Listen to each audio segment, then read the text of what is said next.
Good morning from Panhandle Outdoors, America's only daily outdoor TV show. Your source for fishing, hunting, and information for folks who enjoy the great outdoors. Now sit back, relax. It's Panhandle Outdoors. Good morning, folks. Welcome to Panhandle Outdoors. I'm Winston Chester. I'm glad to hear this morning. We got a great show lined up, some special guests here in the studio. But first, our weather brought to us by Haney Technical Center at the corner of Baldwin and Highway 77. We're looking at a high today of 84, a low of 75, and a water temperature is 84. That is high as it has been so far this year, 84 degrees. So I was telling you yesterday about what a good month June is, and that's one of the reasons because the water temperature is really warming up. Take a look at our river readings brought to us by Sandhill Seafood up there on Highway 77, just north of Bozeman School. Good fresh seafood, and I love the fresh catfish up there. I may go get some today. We're looking at Apalachicola, Bluntstown. It's still got a slow drop to it. It's not dropping really fast, but it's reading a 9.2 this morning, and it's Choctawhatchee at Caryville. Believe it or not, it's going back up. It was dropping out, but we had all this rain last couple of mornings, and we're looking at this morning a 8.1, and it's going to peak on out. It should start going down by the weekend, but it's going to be high. Both rivers are going to be high. We just hadn't gotten down low enough for some really good river fishing yet, but we'll be there soon. Our tide chart brought to us by Kent Forest Lawn. Today is June the 13th. Really strong tides the rest of this week. Really good fishing in the bay system because of our tidal flow. We're looking at a high tide at 8:55 this morning and a low tide at 7:43 tonight. That's a good, so I promise you that's some good situations with these tides. The marine forecast, west-southwest about 5 to 10. And again, be looking out for those morning showers. And usually in the summertime, we're telling you to be looking out for those afternoon showers, but we're in that pattern now where we're getting a lot of morning showers, and just be aware of the lightning popping up. Let's take our break. We'll be right back with our guest.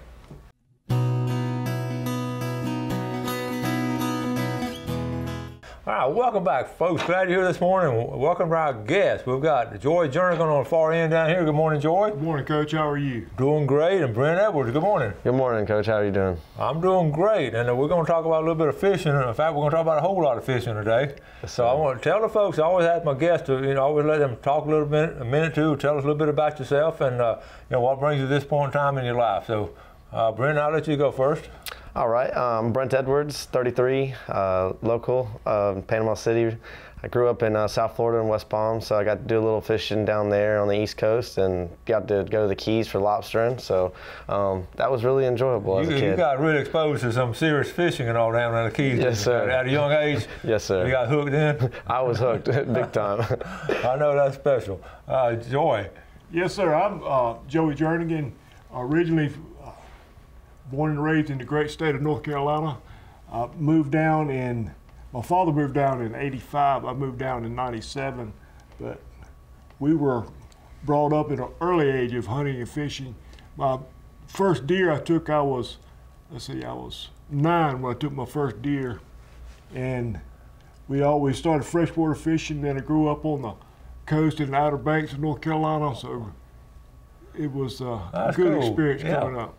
And it's been different down here in the Gulf. A lot of different water in the Gulf of Mexico from the Atlantic Beach, but it's I'm going to interrupt you because I was talking about the Outer Banks. That's on my bucket list. I've never fished the Outer Banks. I've always wanted to get up there and do it. Get out there and do some of that. I know you like to surf fish. Yeah. And get out there like Oregon Inlet, different places out there, go surf fishing, catch some of those big bull reds and some of those big bluefish. You don't get the bluefish 3 foot long. They're So that's got to be some kind of fight. Yes, sir. Because these little bluefish right here are tough. Oh, they're tough. Those big blues, they're something else. So you ended up down here, and you're getting ready to move down to the Cape San Blas area. Well, my wife now, we got a lot down there. We got some. It's extended. We go and extend it out and do it little bit by bit to get it ready. But we're looking forward to it. It's really down around the Indian Pass Raw Bar, so you got to run there and get something to eat on a regular basis. Yes, sir. That's smart. That's smart. So it's outdoorsman here, and you can see some of the background. Always fascinated the backgrounds of the outdoorsmen come on the show, how what got them involved and inspired on the outdoors. And Brent, now we got a fishing club. Tell us about the fishing club. The fishing club is the Panama City Fishing Club. We started about 4 years ago. Joey's taken control of the vet trip this year, and we've put together a bunch of marine resources to try to get our own reef program started. We also work with a lot of marine and tackle stores here locally. A lot of people sponsor us and are behind us 100%.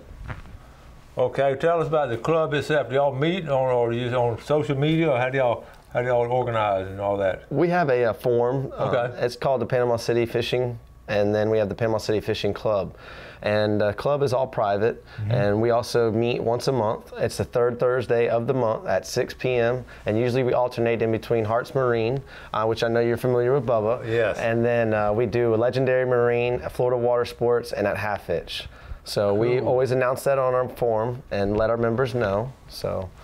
Well, that's good. That's good. And I guess a lot of talking about fish when y'all get together, huh? That's when the real stories come out. And I know, this day and age of social media, instead of telling about the big fish, you got to show it because these guys are stretching a little bit, won't they? Yeah, they'll say Not about the tall tales.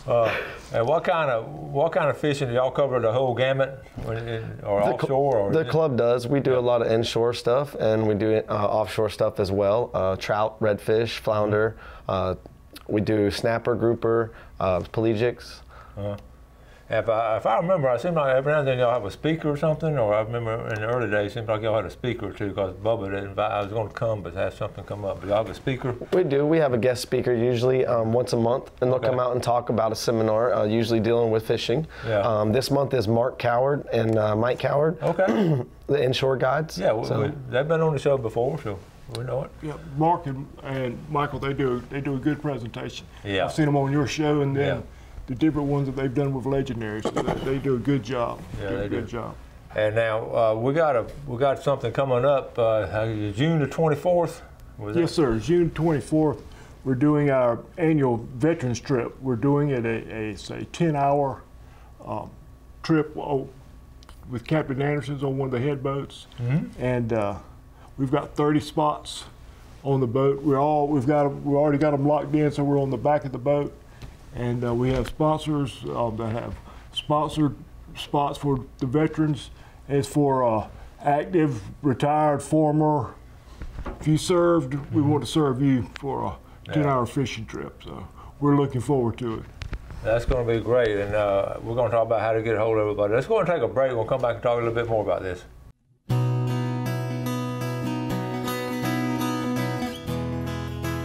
Okay, welcome back. Here with Joy and Brent. We're talking about fishing and taking people fishing, and some special people too, because they're military and veterans and all. So Yes, sir. let's finish up on talking about the trip and all. Again, it's the Sunday, June 24th. Leaving out of Captain Anderson Marina. It's a 10-hour trip, 7 to 5. We last year I didn't get to go on the trip, but last year, Brent, they had a real good trip. They had Yes, a real sir. successful trip. A lot of people caught some nice fish, and if you're interested, if I can give, contact us either on social media with the Panama City Fishing. You can put something in there that you'd like to get your name in the drawing, because we'll do a drawing this week. Friday, we'll do a drawing of the names and announce them on Monday. Let Okay. everybody know who gets to go. And before the show's over with, I'll leave my cell phone number and put on Panama City Fishing on Facebook. Put in there that you would like to have your name entered in the drawing, and we'll love to hear from you. Okay, if they're not on social media, they can call your number. Yes, sir. there? I'll give my cell phone number for y'all. We'll put it on the screen, your cell Okay. phone number, and that would be good too. That'll be good. And then they're going to draw on Friday. Yes, sir. And then how many people are going to go? Well, we have a total of 30 spots that we have Cool. reserved. So Cool. we'll see if we can't fill them all up. Listen, folks, this time of year in June, going on these head boats, that is an awesome time to go. Yes, sir. You know that. It's been a pleasure over the last 4 years to You go every year with them? Yes, sir. How'd y'all do last year? We did 24 vets that we paid for, and we had a total of 34 members go on the trip, and we had a blast. We did $5 biggest fish, and Oh, yeah. one of our fellow club members won for biggest fish. It was very nice. Yeah, we always thought we put all these trips, you put a little pot together for the biggest snapper, biggest grouper and all, and that's always fun. And usually the captain has to decide who's the biggest of all. Then I go with Bubba Hobbs, as you know, quite a bit. I always try to slide Bubba a 20 and make sure I win. But not really, we don't do that. Okay, another thing too, that's a good time, 7 o'clock to 5 o'clock. That's a Yes, good, sir. not Yes, too sir. early, not too late. It's really a good time. Yes, sir. And we just hope the weather cooperates where it's not, Yeah. the waves aren't rolling too bad. Like yesterday was intense. You could. Oh, it's been stormy, yeah. Would not be too fun when you're rolling around out there, but it'll be a good time. I would love to go, but I can't. That's my wife's birthday, so I can't go that day. But I would love to go. Y'all promised Uncle me. Hope to get you to go. Maybe you can come and share some of your expertise out there. Well, You've been on That's not one or two. I'll tell you the secret on those head boats. Okay, the secret is just make sure you keep squid on your hook. You have all kind. I get tickled. These guys that come down from Atlanta and all, and they'll have. I don't know where they get them, but they have the live bait and all, and they'll throw live bait down. And I'm talking about overnight trips, and I'll be fishing squid all the time. It's just squid, and I'll catch just as much as they do on these live baits. I'll get tickled out of them, but it's hard to beat squid. It very is. really is. Everything eats it. So that's the secret. And when you feel a little bump, you gotta go ahead and get it hooked. Oh, yeah. But don't jerk it. Don't be a jerk. Yeah, Always remember you that. see it maybe you tell people out with circle hooks, don't snatch, just reel. Yeah. But you still snatching and wonder why they can't catch anything. We need to go over that again because that happens so many times. Especially we get all these people come in from different parts of the South and all because they're used to jerking Yep. really hard on these bass and brim.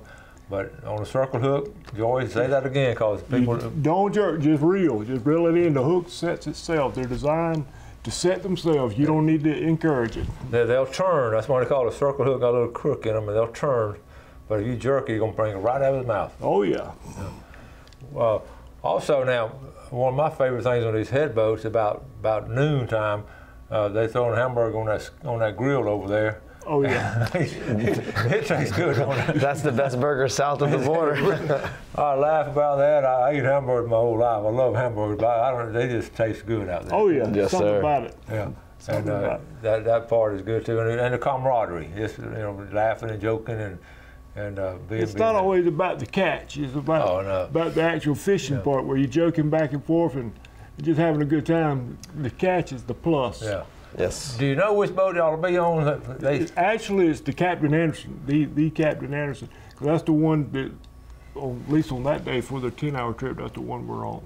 Now I wonder if that's the is that the catamaran boat? Or Yes, sir, I believe it is. Okay, all right.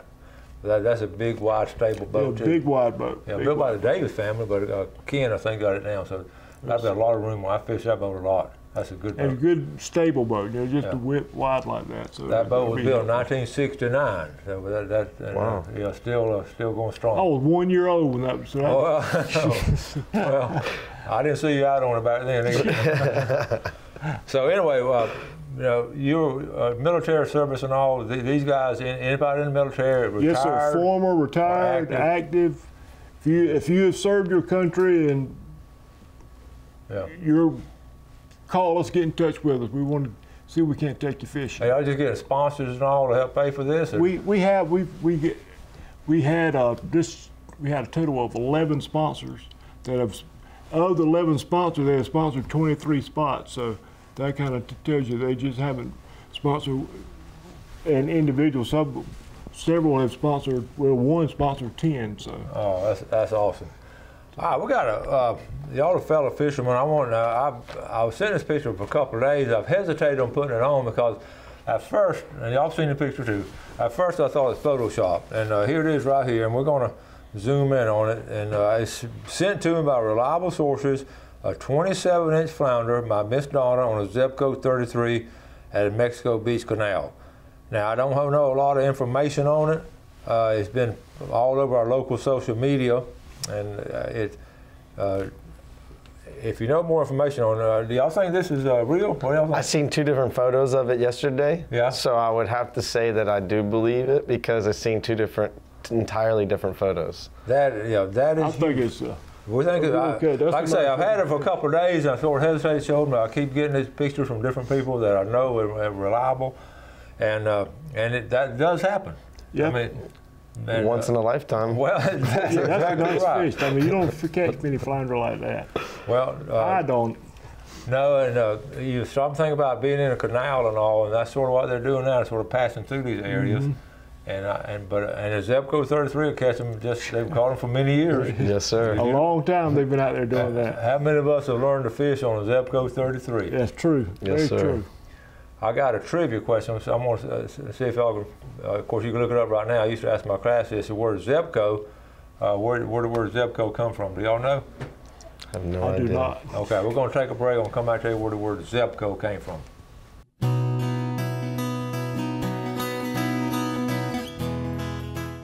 All right, welcome back. So here with Joe and Brent talking about fishing and all. We mentioned something about scalloping, and let's go and finish what you're saying about it. You see a lot of people cleaning those little ones over the years. My wife and I, we always go camping at St. Joe State Park for a couple of weeks, and it's normally during scallop season, and you see people cleaning these scallops. They're just quarters. The meat is not. It just irritates me to death. Leave those things in there; they'll grow, and just give them the chance. And just the St. Joe Bay is really suffering from that red tide a few years ago, and then people just get overdoing on the scallops. Exactly. You need to give them a break. You hear me talk about it a lot, but it's great to hear from other people who go down there all the time, and you've been part of it and seen it over the years. And that size is a big deal. Big time, yes, sir. Remember that slot thing we showed with Whitney put that together? That would have prevented that. But move on. In fact, I'll go and show this what we're talking about. Scallop season does open this weekend, but there's a catch to it. It's in Dixie County and a portion of Taylor County. So go ahead and check online, but it's not going to be around here, and it's only a portion of Taylor County. It's not Steinhatchee. So be aware of that. That's this weekend it opens. It's about a month away over here, okay? Now, also, let's do our fishing game time, brought to us by Blue Water Outriggers in St. Joe. Our time today, 12:08 to 2:08, and then tonight, 12:39 to 2:39. The word Zebco. There was a factory in Oklahoma, in Tulsa, Oklahoma, during World War II that made bombs during the war and all the little intricate devices inside the bomb to help them go off and everything. And what happened when the war ended, they wanted to keep people doing a job and all. And the name of the company, and so they just kept doing stuff and started putting together fishing reels. The name of the company was a Zero Bombing Company. So they just shortened that, so it was Zero, so it was Zebco. And that's how the Zebco company started. That's interesting. That's a little trivia question. I would always tell my students that if I was teaching today, and I'd ask them, where did Zebco come from? Before I get it out, they'd boom, boom, boom. Coach, he came from Tulsa, Oklahoma. I mean, that's the difference today. All right, let's talk about fishing now. What's your favorite kind of fishing? My favorite kind of fishing would be offshore fishing. Okay. It's hard for me to turn left at the pass when I can turn right and go out in the big old pond. Do you go with a group of guys, or just? I like to go after pelagics or bottom fishing. I got into some kite fishing over the last year. Yeah. So that's been pretty neat. Getting into tournaments and stuff like that. So my fishing has progressed over the past 4 years. I started out in a canoe underneath the Hathaway Bridge. No kidding. Yes, sir. You literally worked your way up and out. Yes, sir. Yes, sir. Joel, what's your favorite kind of fishing? My favorite is I trout and redfish. There's nothing like a trout and redfish. I like the top water is kind of, there's nothing like it when that thing swallows it up. But trout with a popping cork, a little pinfish and a popping cork. That's a lot of fun too. That is fun too. And this time of year, we're talking about fishing in St. Joe Bay and Apalachicola Bay, and I don't know about Choctaw Bay, but we're starting to get grass on that, for top water. And you got to sort of get the wind right if you're going to fish top water this time of year down Certainly. there. And, there's nothing like that top water, and that thing just swallow that thing. Well, it goes back to the early days of bass fishing and all. You know, the excitement of that explosion on top of the water. It's still nothing like it, I swear. Especially when things so quiet and everything. Do y'all fish much for flounder or flounder gig or anything? Do y'all doing it? Haven't done any gigging, but I've done bottom fishing for flounder, especially in the wintertime, come January and February. Yeah. And I like to go outside the pass again. I like to do a lot of my fishing right outside in the pond. Now, what kind of boat do you go out on then in wintertime? I have my little bay boat. It's a Sea Hunt 19.6 Ultra. That's a good boat. It's very. I go 60 miles on it. So how far? 60 miles on it. Do you really? Yes, sir. I'm not scared. On flat days. On flat days. On good days. That's a long way. Yeah. What about when you go out? I got a 17.5-foot Palm Beach center console. I saw you with it one time down at the state park, and I've got the trailer rigged up with a boom that swings, picks me in the chair up, swings me in there, and I've been close to 20 miles out on that. Have you really? But it's mainly check the weather. You know, I'm just mindful of the weather and the wind. Something starts stirring around, turn around and come back. Now I know your wife enjoys fishing too. Well, she likes the boat ride. Lori, she likes to catch. There's a difference in fishing and catching. She likes to catch, but she really likes going out scalloping and snorkeling around. Yes. And what kind of people, when you go with a group of people or by yourself, or how do you do it? I do go with my friends a lot, and we take fellow club members also. Yeah. We'll post on our fishing forum in our private club, hey, we got some spots available, and usually that's what our club is started about, is to gather our friends, meet new friends, take them fishing, learn different things. That is really cool, and it's just all about enjoying outdoors and getting out there. Real quick, how about what can we do to help take care of what do y'all do things to help take care of our environment? Speaking about the scallops, we're working with FWC on a restoration scallop program, and we have a few club members that actually have starting to restoration the scallops, putting them in a basket out in the bay. Right. And then we're going to try to, once season opens up, then we'll be able to harvest them again, but we're trying to help build that. And it takes it's a team effort by so many different groups to do stuff like this. And we've had FWC on. We've talked about doing that, and your group's doing it. I know other people down there are doing it, and that's what it takes. Folks, we're running out of time. I told you to go fast, didn't I? Yes, sir. Thank y'all for getting up this early and coming down here. Thank you for having us. Yes, sir. Thank you very much, Coach. And good luck on that trip. Thank you. Thank you. Folks, I always want to tell you how much we appreciate you watching the show and all. And, you talk about folks enjoy the outdoors. They got a club here and enjoy going out and doing all they can to help our veterans and all. That's just something that's commendable. So we appreciate it. We also do something good for fellow man. Here we are. Thank y'all for watching Panhandle Outdoors, and you do something good for your fellow man. Have a great day. Enjoy the outdoors, and God bless. Thanks for watching America's only daily outdoor TV show, Panhandle Outdoors with Winston Chester, featuring hunting, fishing, and other activities and information to help you enjoy the great outdoors. Join us next time for Panhandle Outdoors.